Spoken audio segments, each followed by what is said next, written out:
Hello guys, welcome to this new little mini playlist, mini series on basic polygon modeling. Here I'm using 3ds Max, but you can also apply these principles to other programs. And what I want to show you is 4 basic principles or 4 basic ways of modeling with polygons. And I've chosen this kind of handle right here. You may have seen this like on a shower door or something like that.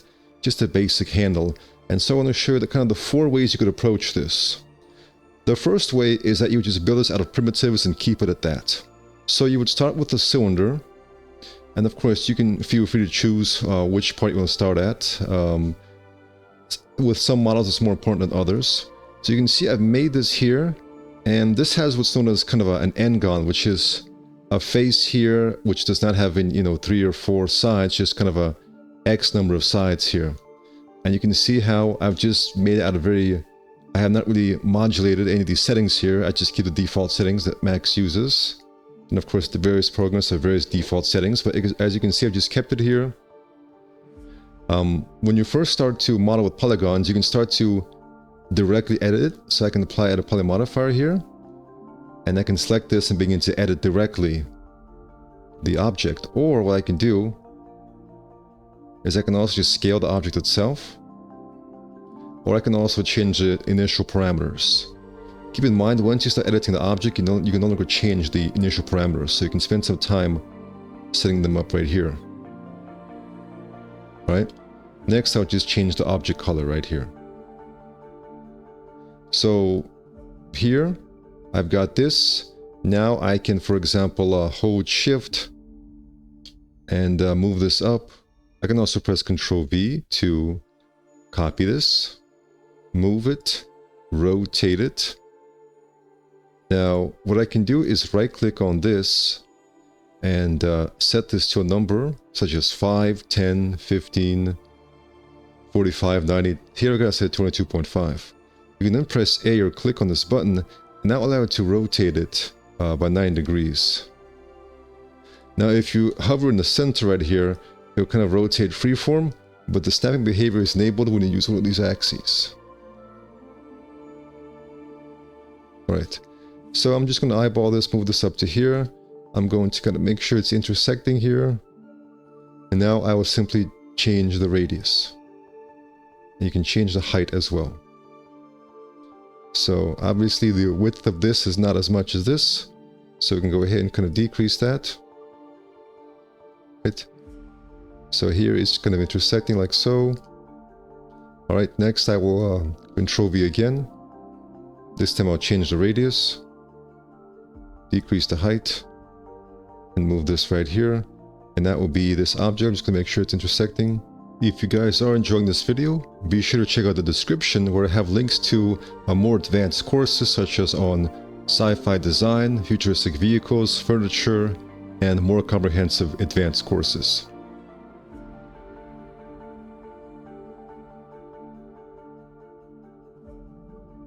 Right. Now I will Ctrl V these objects and move them down. Alright, so this is the most basic way of modeling. It's just having primitives that you don't even modify that much, you don't edit that much, you don't directly edit them, and you don't even kind of combine them together. They're all kind of floating like this. And so this is acceptable this can be acceptable for a lot of situations. If you're making like architecture and you have an object that's seen from far away, and you're not going to subdivide it, and also for game assets as well, of course you need to optimize them further. But for many situations, guys, this is an acceptable way to model. Alright, so that's number 1 right there. We're going to go ahead and move it off to the side here. Second method is you can actually combine them together, and then you would run a retopology modifier to produce what's known as good topology. So I'll select this, I'll press Alt-V, that's my hotkey for Pro Boolean. And I click on Union, and I will simply click on Start Picking, and I will union these objects together, which means they're now going to become part of one object. You can see what it will actually do. Right now, it's not actually part of the one object. It's kind of just floating here, and it gives the impression that it's there, but it's actually a separate object.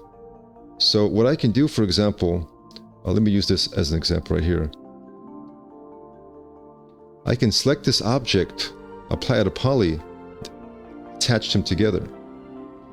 Now, although right now it's one object, it's not actually uniting together. It's actually still just a kind of a separate object right here, even though it's attached together. What you actually do when you apply Boolean is that you actually combine it together at the seams. So notice what happens if I start picking and actually click on this object. It's not just floating there in the middle anymore, it's actually combined at the geometry level, like so. Alright, now we can go ahead and run a retopology modifier. And the default settings are pretty good here. So we'll click on this. And as you can see, it has now retopologized this to have what's known as good topology. Having good topology enables us to subdivide it using Turbo Smooth Open Subdiv. As you can see, we're now able to subdivide it. And what that will do is it will actually will make it more complex and smooth things out. So this is before and this is after. So that is the second way you can model, is just by uniting them together and then running retopology.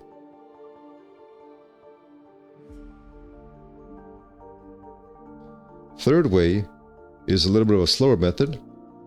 So one of the downsides of retopology, it's a very good method, but you can see it gives you very dense results, which, by the way, we can modify this. So we can change the speed, let's say 1000. You don't want to go too low. Retopology is a perfectly good way of working. Sometimes though it won't give you the exact results you want. But if you're not going for, if you're okay with like a fast result, then the retopology is a very good method. What you may want to do sometimes is it will produce very dense results. You can go in here and hold Control, click on Remove to clean this up and to remove unnecessary edges here that don't really do much. So retopology is very good, but you can go in here and do some cleanup to make the mesh simpler.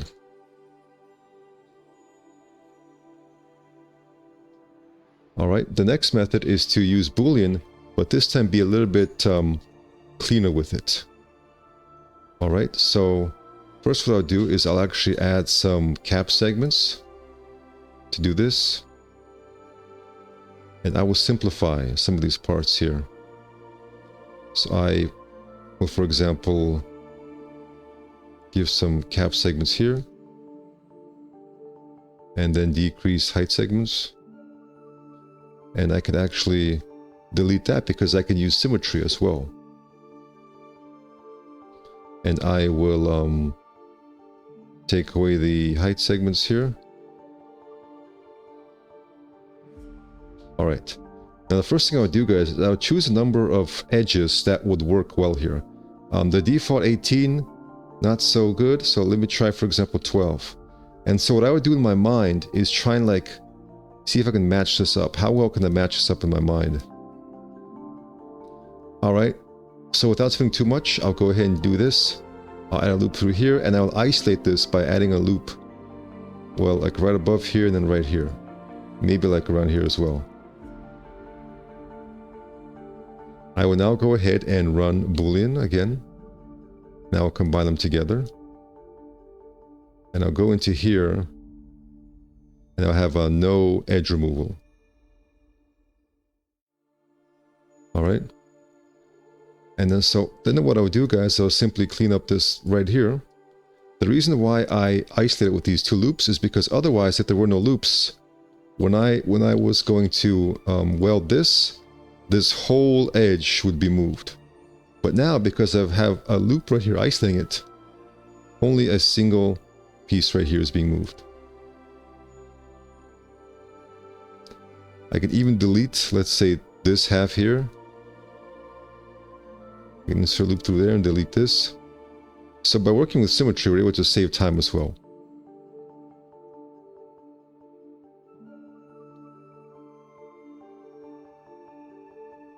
I'm just going to connect these vertices and weld.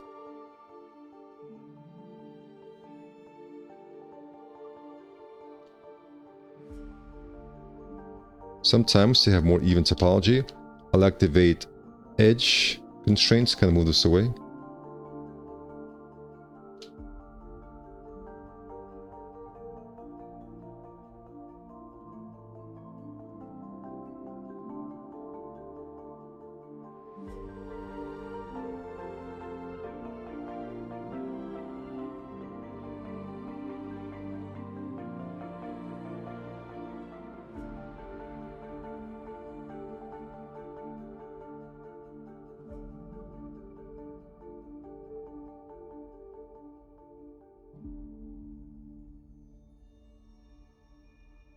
Sometimes when you do this method though, you have a situation where you just can't quite work out a good solution. Like here, if I insert loop through here, they're going to ruin the curvature. So what I would do here is maybe insert loop through here and just have a triangle here. Especially on the flat surface, a triangle will not really do anything bad, so we'll let it go.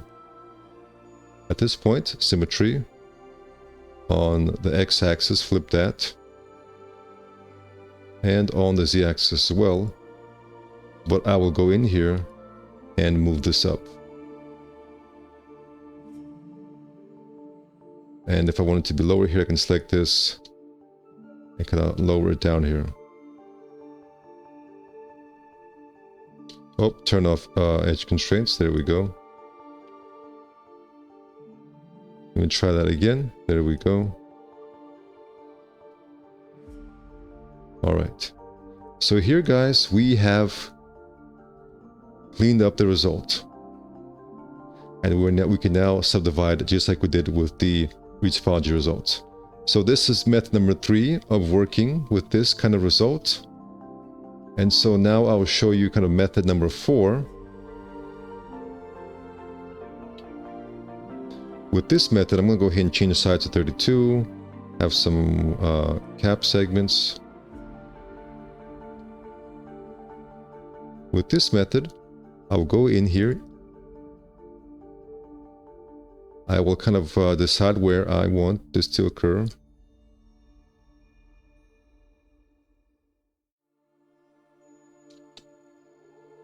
And I will select the faces. I will isolate it. I'll use, for example, the front view.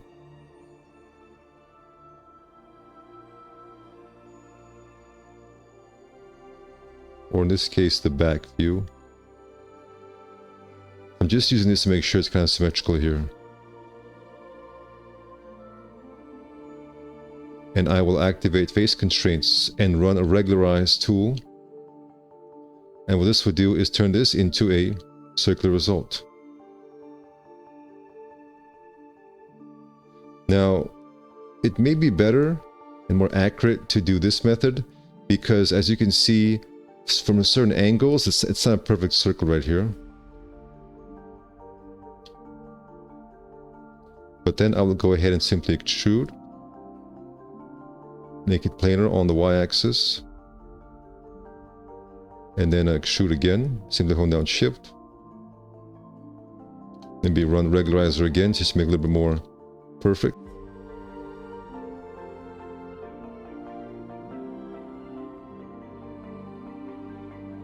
And then extrude, scale this. And so with this method, guys, you kind of have a more different approach. Like so.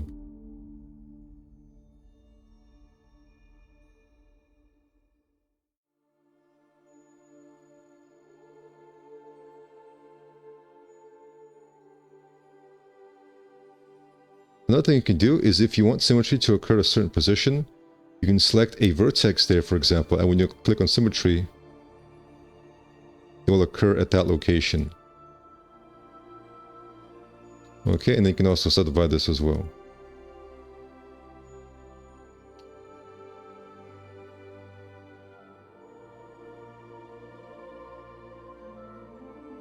So I turn on isolate display so I can have a more simplified view right here. So guys, that was 4 methods of modeling. You can go ahead and kind of match these together in various situations, because you will find sometimes it's not worth it to do the most accurate result. Sometimes you can just kind of throw things together. Sometimes you can retopologize. Sometimes you can Boolean fix things up, or sometimes you can model like so. Thank you for watching and take care.